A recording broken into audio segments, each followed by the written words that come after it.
A paz do Senhor, queridos irmãos, irmãs, estão todos bem?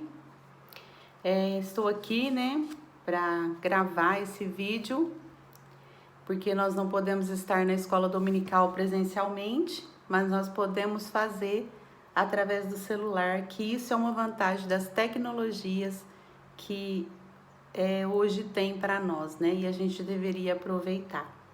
E a gente vai estar falando da lição 12, Jesus, o homem perfeito, do qual nós estamos no primeiro trimestre de 2020, a raça humana, origem, queda e redenção. E hoje nós vamos estar falando de Jesus, o homem perfeito. O texto áureo vem dizendo assim: E crescia Jesus em sabedoria e em estatura e em graça para com Deus e os homens.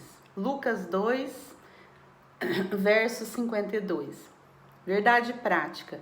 Verdadeiro homem e verdadeiro Deus, o Senhor Jesus Cristo, é igual ao Pai, semelhante a nós. Sua divindade e humanidade não são aparentes, elas são reais, perfeitas e plenas.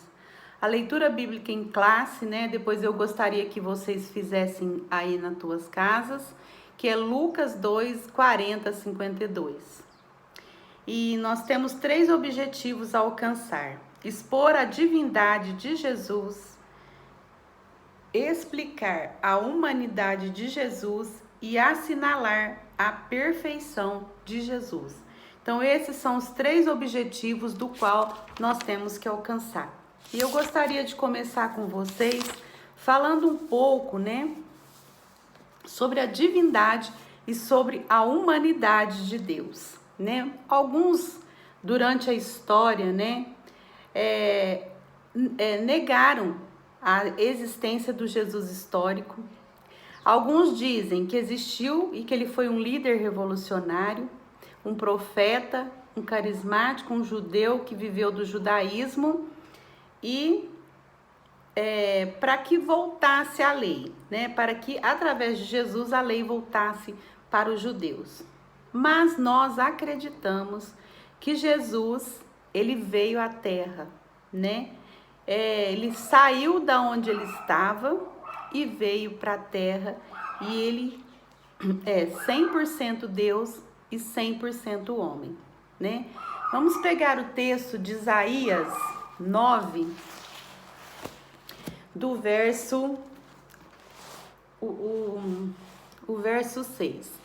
Porque um menino nos nasceu, um filho se nos deu, e o principado está sobre os seus ombros, e o seu nome será maravilhoso, conselheiro, Deus forte, Pai da eternidade e príncipe da paz. Aqui a gente vê, quando diz, porque nasceu um menino, o que quer dizer isso? Que aqui é um Jesus histórico, é um Jesus que realmente nasceu de uma virgem, Nasceu da Virgem Maria. Então ele apesar de ser o Espírito Santo, ser obra do Espírito Santo, mas ele nasceu de Maria, Ele passou por parto e tudo mais. Isso prova que ele foi um Jesus histórico, Nasceu-nos um menino, mas ele também aqui diz assim, Pai da eternidade. Aqui vem a parte divina de Deus, a divindade de Deus, Deus forte, Ele faz parte da Trindade desde antes da criação. Então, nessa passagem, fala de um Jesus histórico, da qual fala da humanidade de Jesus, e se fala do Pai da eternidade, que se fala da divindade de Jesus. Então, se a gente pegar também, essa passagem, irmãos, de Isaías 9:6, ela foi escrita 700 anos antes de Cristo, já previndo, que Jesus viria à Terra, que ele nasceria e que ele encarnaria, Então aqui, em João 1, se a gente pegar, olha para vocês ver o que fala em João 1. No princípio, o que é no princípio, Aqui, é na criação, no princípio é a criação. No princípio era o verbo e o verbo estava com Deus E o Verbo era Deus. Ele estava no princípio com Deus e todas as coisas foram feitas por ele. E sem ele, nada do que foi se fez. Nele estava a vida e a vida era a luz dos homens. E a luz resplandece nas trevas e as trevas não a compreenderam. Vamos lá para o verso 10. Estava no mundo e o mundo foi feito por ele e o mundo não o conheceu. 12. Mas a todos quantos receberam, deu-lhe o poder de ser-lhes feitos filhos de Deus aos que creem no seu nome. E o Verbo se fez carne, ou seja, Jesus se fez carne e habitou entre nós, e vimos a sua glória como a glória do unigênito do Pai, cheio de graça e de verdade. Então, irmãos, no começo, Jesus, ele já estava com Deus. Olha aqui, ele estava com Deus no princípio. Todas as coisas foram feitas por ele. Quer dizer, ele não deixou a sua divindade, ele deixou a sua glória, ou seja, ele deixou de existir, de estar existindo lá com Deus por um tempo e veio à terra. Mas ele veio 100% divino e 100% humano. Por que 100% humano? Olha aqui para vocês verem. O Verbo se fez carne, ou seja, ele encarnou e habitou entre os homens, entre nós. E vimos a sua glória como a glória do unigênito Pai, cheio de graça e verdade. Amém? E Mateus, irmãos, 18:20 fala da sua onipresença, ou seja, ele está presente em todos os lugares. João 2:24 fala da sua onisciência, ele sabe de todas as coisas. Ele perdoa pecados, ele é 100% Deus. E falando da humanidade, né? 100% Deus e 100% homem. Isso é um mistério também que a gente aceita pela fé. O Criador tornou-se criatura tão frágil ao encarnar no meio de nós, né? Olha para vocês verem, Marcos, Mateus, Lucas, que são os evangelhos, aparece o Filho do Homem 69 vezes escrito, né? Ele se encarnou como homem. Jesus, ele não abriu mão da sua divindade quando encarnou. Olha para vocês verem, vão ler mais uma passagem, Filipenses 2:6. Filipenses 2:6. Se vocês quiserem ir anotando essas passagens, né, para vocês depois lerem assim com mais calma, para vocês entenderem, é muito interessante, irmãos, fazerem isso. Olha para vocês verem, vamos começar do 5. De sorte que haja em vós o mesmo sentimento que houve também em Cristo Jesus, que sendo em forma de Deus, não teve como usurpação ser igual a Deus, mas aniquilou-se a si mesmo, tomando a forma de servo, fazendo-se semelhante aos homens, e achando na forma de homem, humilhou-se a si mesmo, sendo obediente até a morte e a morte de cruz. Pelo que também Deus o exaltou soberanamente e lhe deu um nome que é sobre todo nome, para que o nome de Jesus se dobre todos os joelhos dos que estão no céu e na terra e debaixo da terra, e toda a língua confesse que Jesus Cristo é o Senhor, para a glória de Deus Pai. Olha para vocês verem no verso 6 o que fala. Mas aniquilou-se a si mesmo, tomando a forma de servo, fazendo-se semelhante aos homens. Então, olha aqui a humanidade do Senhor também, né?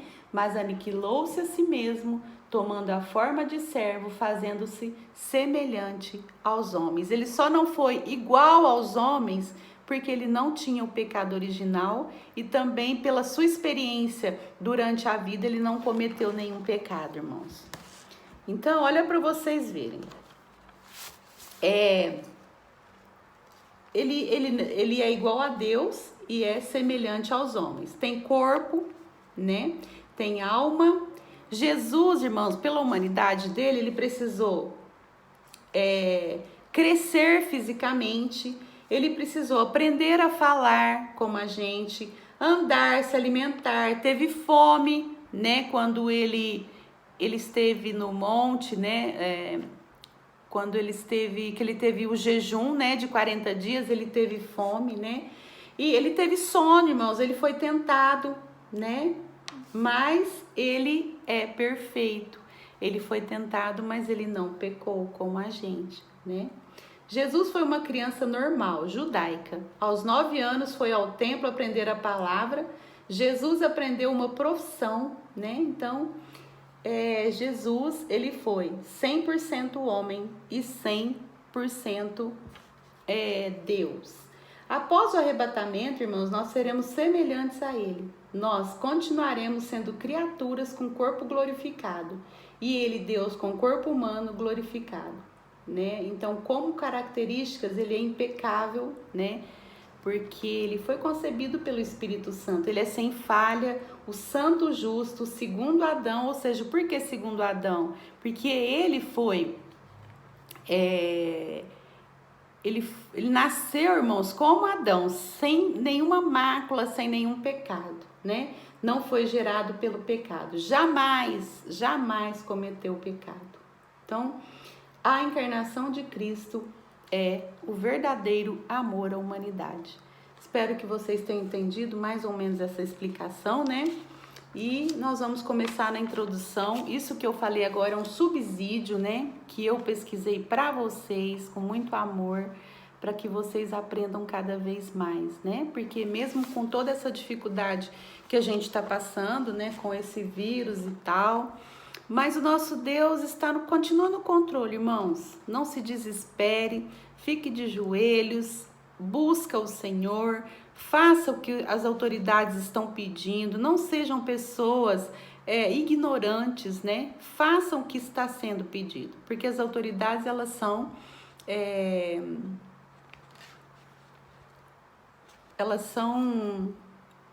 autorizadas, né? Vamos dizer assim, pela vontade de Deus. Então, Deus está no controle de todas as coisas. Amém? Então, vamos lá, irmãos. Introdução. Acompanha aí comigo, tá? Na lição passada, estudamos sobre o homem do pecado. Lembra do anticristo que a gente estudou? Hoje vai ser um antagonismo, né? Nós estudamos o anticristo semana passada e nessa semana nós vamos estudar o homem perfeito. Por que antagonismo? Porque um extremo e outro extremo. Jesus, o Todo-Poderoso, e o anticristo, né, que vem contra o Senhor. Então, são dois extremos, né? Hoje será a encarnação do Filho de Deus como Filho do homem. Apresentaremos o Senhor Jesus Cristo como ser humano perfeito. Nele que devemos pensar, agir e falar. Já de início, deixamos bem claro que a humanidade de Jesus não era aparente, irmãos, mas ela foi real, né? Ele foi real, realmente aconteceu o nascimento de Jesus, né? Frisamos, outro sim, que as duas características de Cristo, como a gente já falou, a divina e a humana, não são conflitantes, ou seja, elas são perfeitíssimas e harmônicas, elas são em harmonia, né? Uma jamais eliminou a outra. É por esse motivo que somente Ele pode salvar o pobre e miserável pecador. Que o Espírito Santo nos ajude a compreender esta maravilhosa e imprescindível doutrina da Bíblia Sagrada. Amém, irmãos? Até aqui a gente já deu uma explanada, né, sobre a divindade e a humanidade de Cristo. Depois, se vocês quiserem, tiver alguma dúvida, vocês me mandam as perguntas. Vamos para o tópico 1. Jesus, verdadeiro Deus. Professamos que o Senhor Jesus era e é perfeitamente humano e perfeitamente divino. Ele não era meio homem, nem meio Deus, mas totalmente homem e totalmente Deus. Neste tópico, enfocaremos a sua divindade. Número 1. A sua eternidade com o Pai. O Senhor Jesus, como unigênito, ou seja, como Filho único de Deus, não somente é eterno, como também o próprio Pai da eternidade. Lembra que a gente leu em Isaías 9:6? Que ele é o próprio Pai da eternidade. Por quê? Porque ele faz parte da Santíssima Trindade, né? Antes da sua encarnação, ele estava no Pai e no Pai criou todas as coisas. João 1, né? Que ele estava junto com o Pai e ele criou todas as coisas, né? Então ele estava lá junto com Deus. Eu fico pensando, né, irmãos, ele lá junto com Deus, vivendo a glória, estando com Deus. E o que Deus faz? Deus manda Jesus para a terra, porque não tinha outro jeito de salvar a humanidade a não ser assim. Então o Senhor manda o seu único filho, o seu unigênito, para que a humanidade fosse salva. Então nós temos que dar glórias a Deus por esse Pai tão amoroso que nos ama tanto, né? Olha só, suas atividades eternas são lindamente descritas no capítulo 8 de Provérbios. Se vocês quiserem anotar aí, ler o capítulo 8 de Provérbios, estão descritas todas as atividades de Jesus neste capítulo, né? E a gente deveria seguir Jesus e tentar ter o caráter de Cristo, né? A gente sabe que não é fácil, mas Jesus ele foi perfeito. No agir, no pensar, no falar, ele foi totalmente perfeito.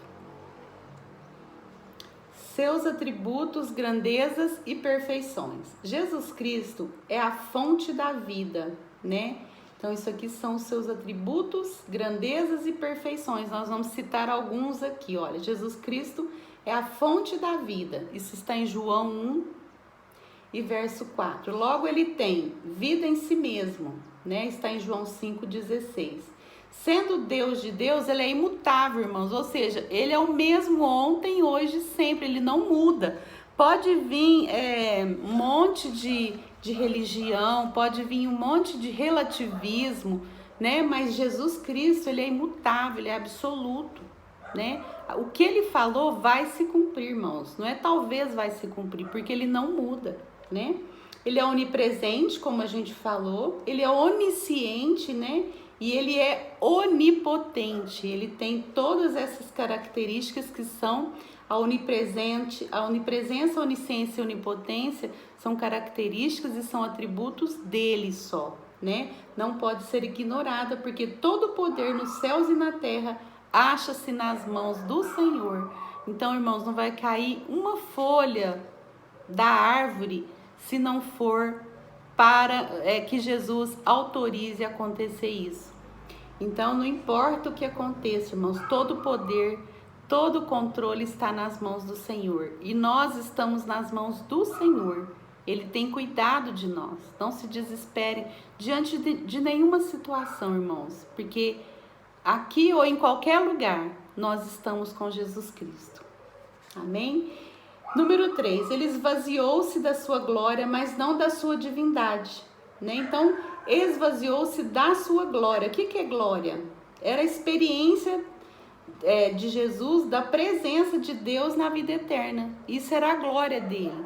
Então, ele se esvaziou da glória, quer dizer, ele saiu ali da presença junto com o Pai, mas ele não perdeu a sua divindade. Por isso que a gente falou que ele é 100% homem e 100% divino, né? A gente já explicou isso, olha só. Quando de sua encarnação no ventre puro e virginal de Maria, o Filho de Deus não se esvaziou de sua divindade, mas sim da sua glória, tá? Então, o que é glória? Experiência da presença de Deus na vida eterna. Então, ele deixou isso só.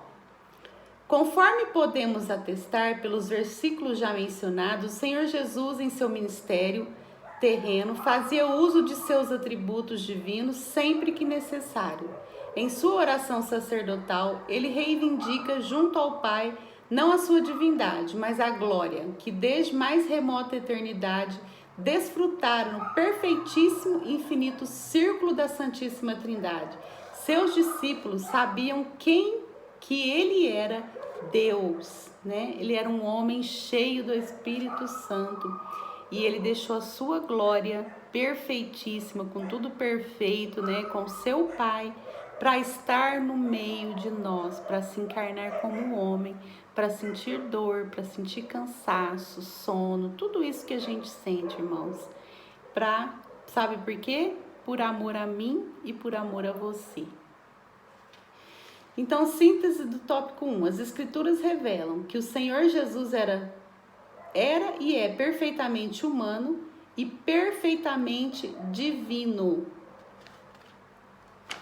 Até aqui tudo bem, irmãos? Qualquer dúvida a gente esclarece depois. Número 2. Jesus, verdadeiro homem. A concepção, encarnação e o nascimento do Filho de Deus não pegaram Israel de surpresa, pois os judeus sabiam pelas escrituras do Antigo Testamento que o Messias em breve chegaria. Aliás, o mundo gentílico foi preparado por Deus para recebê-lo. Infelizmente, os judeus, apesar de todas as evidências bíblicas, vieram a rejeitá-lo. Número 1. Jesus estava no seio do Pai. Antes de sua encarnação, o Senhor Jesus achava-se no seio do Pai, ou seja, juntinho mesmo com Deus. Mas não devemos supor que ele estivesse inativo, quer dizer, ele estava nativo, ele estava trabalhando. Pelo contrário, sendo ele eterno e o Pai da eternidade, participou ativamente da criação do mundo, como a gente já leu em João 1 e verso 3. Ele é o Verbo de Deus. Todas as coisas vieram a existir por intermédio dele. Sem Jesus Cristo, nada do que existe existiria. Irmãos, é muito amor. Pensa para vocês verem, Jesus deixa a eternidade. E ele é o Pai da eternidade, como está falando aqui. Ele participou ativamente na criação do mundo. Ele deixou a sua glória lá no céu. Tudo que ele vivia lá de bom com Deus para estar aqui na terra e encarnar no meio de nós. Ele é maravilhoso, né, irmãos? Como ele é maravilhoso. A gente tem só que agradecer e dar glórias a Deus. Profetizando no Antigo Testamento. A vinda do Senhor Jesus é profetizada em todo o Antigo Testamento. Ou seja, irmãos, a gente sempre falou isso, que a gente estudando o Antigo Testamento, tudo apontava para Jesus. Tudo apontava para Jesus. O Gênesis, né, o Pentateuco aponta para Jesus. Os profetas apontam para Jesus, né? Moisés aponta para Jesus, Salmos aponta para Jesus. Então, tudo que está escrito no Antigo Testamento, né, aconteceu no Novo Testamento, inclusive o sistema sacrificial, né? Lembra que a gente estudou sobre o tabernáculo, em que falava que se sacrificava bois, né, para que os pecados fossem perdoados? Então, isso apontava para o sacrifício perfeito que é Jesus na cruz para a salvação da humanidade. Então, todo o Antigo Testamento aponta para o Novo Testamento. No Gênesis, ele é a semente da mulher, e em Malaquias, o sol da justiça. Entre ambos os livros, há outras profecias carregadas de significados, tanto para Israel quanto para os gentios. Jesus é o tema das duas principais alianças da história sagrada, a de Abraão e a de Davi. Tudo era apontado para Jesus, né? Número 3. Encarnado no Novo Testamento. O Filho de Deus tornou-se de fato carne, né? João 1,14 diz isso. Sua humanidade, volto a repetir, não era ilusória, irmãos, é real.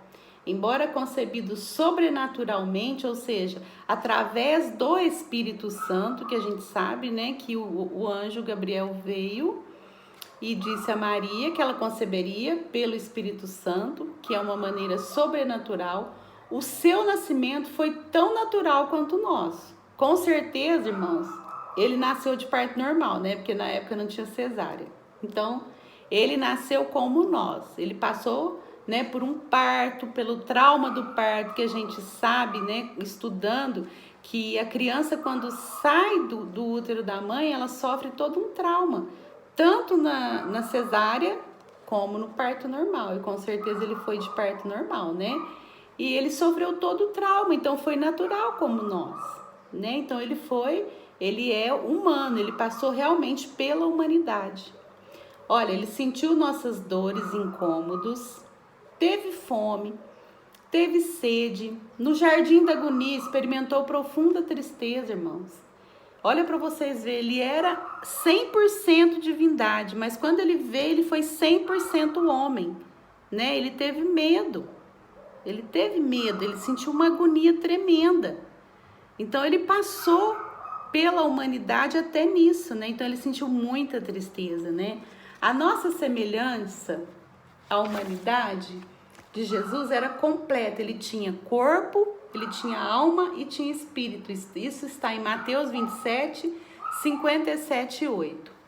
Concluindo, afirmamos que a humanidade de Jesus ela era perfeita e nada diferia da nossa, exceto quanto ao pecado. Ele não estava sujeito quer ao pecado original, que a gente já nasce, né? Por causa do pecado de Adão, a gente já nasce com o pecado original, né? Então, ele não nasceu com o pecado original e também, irmãos, ele não passou pelo pecado experimental, né? Ele não teve uma experiência com nenhum pecado. Jesus, número 4, Jesus nasceu na plenitude dos tempos. O que quer dizer plenitude, né? Plenitude quer dizer perfeito, completo, no tempo ideal. Jesus, ele nasceu no tempo ideal. Deus preparou para Jesus, né, 3 reinos para receber ele. Olha para vocês verem. Ao escrever aos Gálatas, afirmou Paulo que, presta bastante atenção, vindo à plenitude dos tempos, Deus enviou seu Filho, nascido de mulher, sob a lei, para remir os que estavam debaixo da lei, a fim de recebermos a adoção de filhos. Então, na plenitude dos tempos, Deus enviou seu Filho. Quer dizer, no melhor tempo, para que o evangelho fosse pregado, irmãos, que eu quero dizer, ele enviou seu Filho, nascido sob a lei, para que nós, né, que somos gentios, recebêssemos a adoção dos filhos de Deus. Em sua presciência, o que é presciência, irmãos? É conhecimento do futuro. Deus levantou 3 significativos povos e culturas a fim de preparar o mundo para recepcionar seu Filho e para cooperar na divulgação universal do Evangelho. Olha para vocês verem, o primeiro reino foi Israel, através das sinagogas espalhadas por todas as nações. Então, o povo de Israel foi uma das nações que recebeu o Evangelho, que recebeu Jesus Cristo, que foi o reino preparado para receber, para que o Evangelho fosse pregado, né? A Grécia, né, por intermédio de seu idioma e filosofia, o exame natural das coisas pela luz natural da razão. E o reino Roma, né? E finalmente Roma, por meio de suas leis, governo e estradas de excelente qualidade. Então, esses 3 reinos, né, foram preparados para receber o Evangelho de Cristo. Número 5, né, para encerrar o tópico 2, em Israel, Jesus é apresentado ao mundo, o Filho de Deus, que, segundo a carne, é também Filho de Deus e de Abraão, nasceu em Israel sob a lei de Moisés e de Roma, tendo ele uma educação harmônica e perfeita, olha para vocês verem, tanto diante de Deus quanto dos homens. Iniciou seu ministério aos 30 anos de idade, Lucas 3, 23. E conforme veremos no próximo tópico, o Senhor Jesus foi em todas as coisas o mais perfeito dos homens que já passou nessa terra. Olha para vocês verem. Eu vou voltar um pouquinho aqui no texto áureo, que diz assim, ó, que Jesus, ele crescia, ó, e crescia Jesus, quer dizer, foi progressivo, ele foi crescendo, ele foi tendo as fases dele, né? Ele foi tendo a fase de bebê, depois ele teve a fase de criança, depois ele teve a fase pré-adolescente, adolescente e depois adulto, né? Ele crescia, irmãos, em sabedoria, ou seja, em crescimento intelectual. Ele crescia em estatura, ou seja, fisicamente ele crescia. Ele crescia em graça, ou seja, a parte espiritual, porque os judeus, eles são categóricos mesmo, né, na criação espiritual dos filhos. Então ele crescia em graça, então ele cresceu espiritualmente. Ele crescia para com Deus e também para com os homens. Então ele crescia socialmente, porque ele convivia com os homens. Olha para vocês verem. Então ele passou por toda a humanidade mesmo, né? Conforme veremos no próximo tópico, o Senhor Jesus foi, em todas as coisas, o mais perfeito dos homens. Número 3. Jesus, o homem perfeito. Já vamos pular, irmãos, para o tópico 1. A humanidade de Jesus. A gente já falou isso um pouquinho no comecinho, então a gente vai dar uma lidinha aqui e ver se tem mais alguma coisa para falar. A humanidade de Jesus Cristo não era aparente, era tão real quanto a nossa. Em momento algum, ele usou a sua divindade para suprir suas carências humanas. Não transformou pedras em pães, nem fez brotar água da rocha para aliviar a sua fome e a sua sede. Todo milagre que ele realizou foi em favor dos que o procuravam. O Senhor Jesus era um homem de dores, experimentado nos sofrimentos humanos, nosso perfeito sumo sacerdote. Irmãos, olha que coisa linda isso daqui, ó. Que Jesus, ele não usou a sua divindade para suprir as suas carências humanas, né? Então, para vocês verem, quando ele teve fome lá, depois de 40 dias, né, que ele ficou em jejum, ele mesmo podia ter usado do seu poder, de tudo que ele pode fazer, irmãos, para si mesmo, para ele mesmo. Mas ele nunca fez isso. Por exemplo, a multiplicação dos pães não foi só para ele, foi para ele, mas para as outras pessoas também.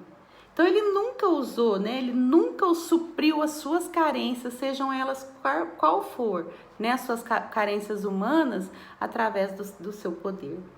Por exemplo, ele não transformou pedras em pães, nem fez brotar água da rocha para aliviar a sua fome e a sua sede. Todo milagre que ele realizou, irmãos, foi em favor dos que o procuravam. Então, olha para vocês verem como que Deus, ele deixou toda a glória dele, o tanto que ele não era egoísta, irmãos. Olha para vocês, ele fazia em favor das pessoas que o procuravam. E agora, o momento que nós estamos vivendo, é um momento para a gente fazer isso, irmãos. Deixar o nosso egoísmo, deixar o nosso comodismo e orar por nós, não só pela nossa família, mas pela família das outras pessoas também.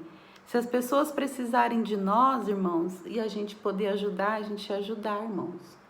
O Senhor Jesus, tudo o que ele fazia era para o bem do outro, né? Então isso talvez não, eu tenho certeza que Deus tem um propósito para tudo isso que está acontecendo, um verdadeiro propósito, né? E é a hora da gente ter sabedoria, pedir o discernimento para Deus, né? Porque eu acredito que Ele está dando oportunidade, né?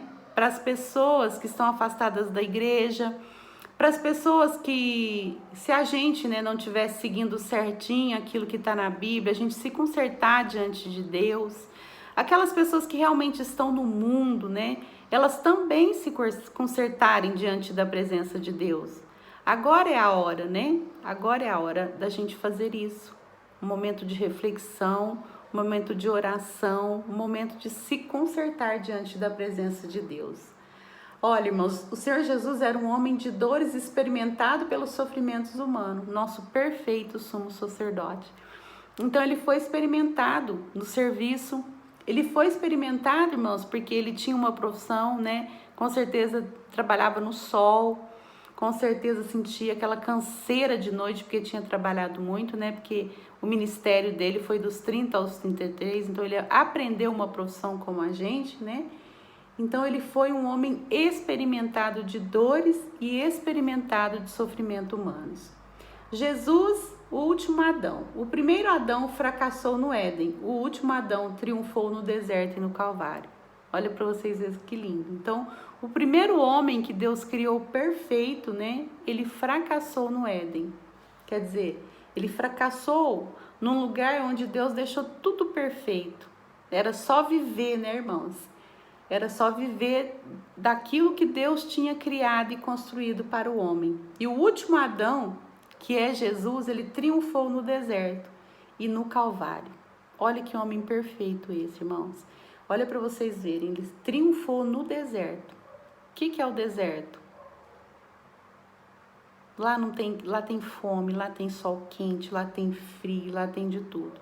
e ele ainda triunfou no Calvário. Irmãos, ele não voltou para trás. Ele foi até a morte de cruz, né? Adão tinha todo o jardim do Éden, tinha tudo para ser perfeito e fracassou. Mas Jesus é o homem perfeito. Por isso, irmãos, que ele é tremendamente tremendo. Embora divino, Jesus não era menos humano que Adão. Na plenitude de sua humanidade, venceu todas as tentações por nós, para que nele fôssemos vivificados. Então, Jesus não era menos humano que Adão, na plenitude da sua humanidade, né? Mas ele venceu todas as tentações por nós. Vocês acham que ele não foi tentado, irmãos, de todas as formas? Mas Jesus, ele venceu para que nós fôssemos vivificados, né? E nós vamos conseguir também, irmãos.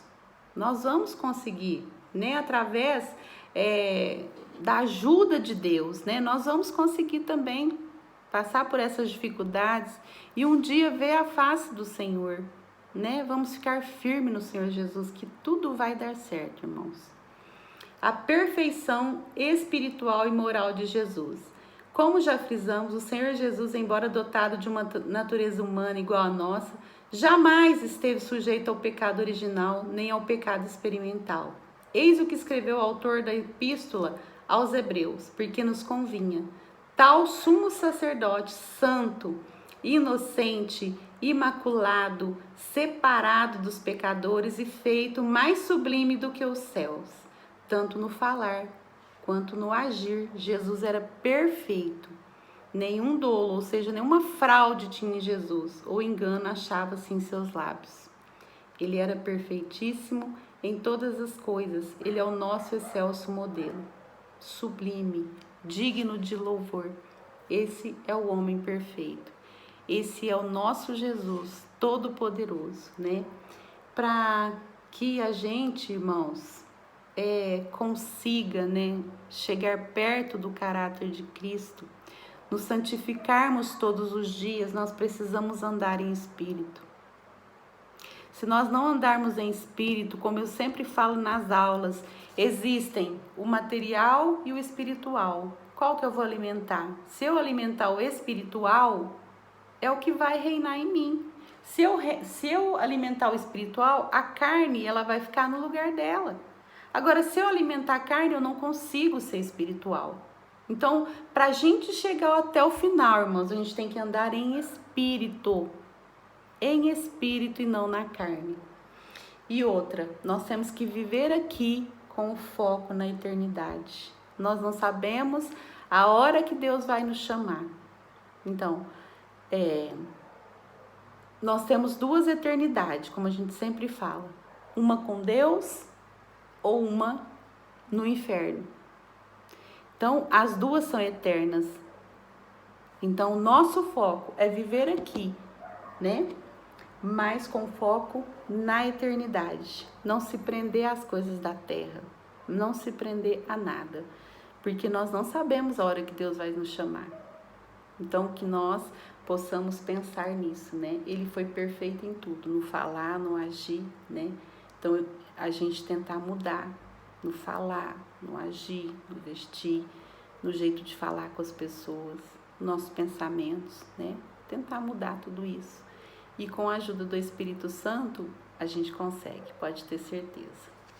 Vamos para a conclusão, então, né? Olhando firmemente para Jesus, o autor e consumador de nossa fé, chegaremos à estatura de varão perfeito, homens e mulheres moldados, ou seja, modelados, irmãos, pelo Espírito de Cristo. Ele é o nosso consumador, o nosso consumado exemplo em todas as coisas. E por ele ansiamos, quando do arrebatamento da igreja, estaremos para sempre com o nosso amado Salvador. Jesus Cristo, verdadeiro homem, verdadeiro Deus. Amém. Louvado seja o Cordeiro de Deus. Amém, irmãos? Tentei fazer um resumo, né, dessa lição. Espero que vocês tenham gostado, né? Ou uma no inferno. Então, as duas são eternas. Então, o nosso foco é viver aqui, né? mas com foco na eternidade. Não se prender às coisas da terra, não se prender a nada, porque nós não sabemos a hora que Deus vai nos chamar. Então, que nós possamos pensar nisso, né? Ele foi perfeito em tudo, no falar, no agir, né? Então, a gente tentar mudar no falar, no agir, no vestir, no jeito de falar com as pessoas, nossos pensamentos, né? Tentar mudar tudo isso. E com a ajuda do Espírito Santo, a gente consegue, pode ter certeza. Vamos para a conclusão, então, né? Olhando firmemente para Jesus, o autor e consumador de nossa fé, chegaremos à estatura de varão perfeito, homens e mulheres moldados, ou seja, modelados, irmãos, pelo Espírito de Cristo. Ele é o nosso consumado exemplo em todas as coisas, e por ele ansiamos, quando do arrebatamento da igreja, estaremos para sempre com o nosso amado Salvador. Jesus Cristo, verdadeiro homem, verdadeiro Deus. Amém. Louvado seja o Cordeiro de Deus. Amém, irmãos? Tentei fazer um resumo, né, dessa lição. Espero que vocês tenham gostado, né?